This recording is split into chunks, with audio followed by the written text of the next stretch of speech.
இன்னும் Germany days பார்த்துட்டு இருக்க எல்லாருக்கும் வணக்கம். இன்றைக்கி வந்து சிக்கன் கறி தான் பார்க்க போகிறோம். சிக்கன் கறின்னு சொல்லலாம், சிக்கன் சால்னாவும் சொல்லலாம். இது வந்து எல்லா இதுக்குமே உங்களுக்கு மேட்ச் ஆகும். இட்லி, தோசை, சாப்பாடு, பரோட்டா, சப்பாத்தி எல்லா இதுக்குமே. இதுக்கு வந்து எப்படி செய்யணுங்கிறத வந்து பார்க்கலாம் வாங்க. ஒரு கடாயில் வந்துட்டு எண்ணெய் ஊற்றி பட்டை, லவங்கம், ஏலக்காய், ஜீரகம், கொஞ்சமாக வர கொத்தமல்லி, அப்புறம் உங்களுக்கு காரத்துக்கு தகுந்த மாதிரி வரமிளகாய், அப்புறம் ஒரு வெங்காயம், சின்ன வெங்காயம் போடுறதுனா கூட போட்டுக்கலாம். நான் இன்றைக்கி வந்து பெரிய வெங்காயம் தான் போட்டிருக்கேன்.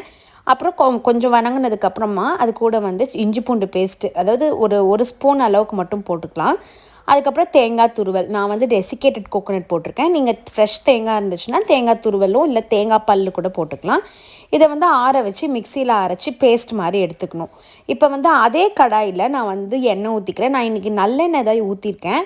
நல்லெண்ணெய் ஊற்றிட்டு பட்டை, லவங்கம், ஏலக்காய், ஸ்டாரு, மராட்டி மொக்கு, பிரியாணி இலை இதெல்லாம் போட்டுட்டு கொஞ்சம் பொரிஞ்சதுக்கு அப்புறமேட்டு வெங்காயம் 2 வெங்காயம் போட்டு நல்லா வணக்கிக்கோங்க. வெங்காயம் நல்லா வணங்கி டிரான்ஸ்பிளண்ட்டாக ஆனதுக்கப்புறமேட்டு இஞ்சி பூண்டு பேஸ்ட் வந்து 1 டேபிள் ஸ்பூன் அளவுக்கு சேர்த்திக்கோங்க. நம்ம அரைச்சதுலேயும் இஞ்சி பூண்டு பேஸ்ட் போட்டிருக்கனால இதில் ரொம்ப போட வேண்டாம். அது கூட உப்பு தேவையான அளவு போட்டுட்டு வணக்கிட்டு அது கூட வந்து தக்காளி வந்து போட்டுக்கோங்க. தக்காளி வந்து நல்லா மஷியாக வந்து வணங்கணும். வணங்கினதுக்கப்புறம் மஞ்சத்தூள் போட்டுக்கோங்க. மஞ்சத்தூளும் நல்லா வணக்கிடுங்க. அதுக்கப்புறம் மிளகாத்தூள், கரம் மசாலா, கொத்தமல்லி தூள், கறி மசாலா இதை வந்து போட்டுக்கோங்க. போட்டுட்டு நல்லா வணக்கிடுங்க.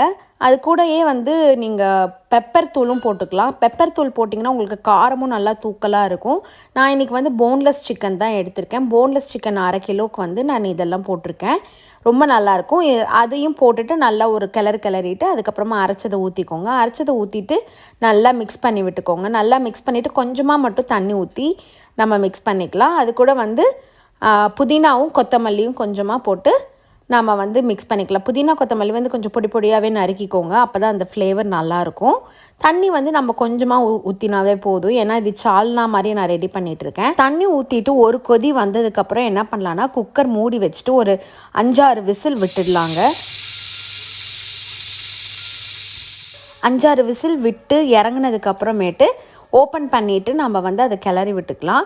கொஞ்சம் உங்களுக்கு தண்ணியாட்டம் இருக்குதுன்னு உங்களுக்கு தோணுச்சு அப்படின்னாக்கா அடுப்புலேயே ஒரு 5 நிமிஷம் வச்சிங்கனாலே போதும். உங்களுக்கு நல்லா கெட்டியாகிடும். ஆனால் எனக்கு இந்த கன்சிஸ்டன்சி போதும். ஏன்னா இதுதான் நான் வந்து ரைஸ்க்கும் வச்சுக்க போகிறேன், பரோட்டாக்கும் வச்சுக்க போகிறேன். இது வந்து ஒரு சூப்பரான காம்பினேஷன் பரோட்டாக்கு. ட்ரை பண்ணி பார்த்துட்டு எப்படி இருந்துச்சுன்னு சொல்லுங்கள். ரொம்ப ஃபேவரட்டான டிஷ்ஷாக மாறிடும். இந்த மாதிரி நீங்கள் சிக்கன் கறி செஞ்சிங்கன்னா ரொம்ப ஈஸியாகவும் முடிஞ்சிடும். நம்ம குக்கரில் வச்சு முடிச்சிடலாம். ஓகே ஃப்ரெண்ட்ஸ், எப்படி இருந்துச்சுன்னு ட்ரை பண்ணி பார்த்துட்டு சொல்லுங்கள். பாய்.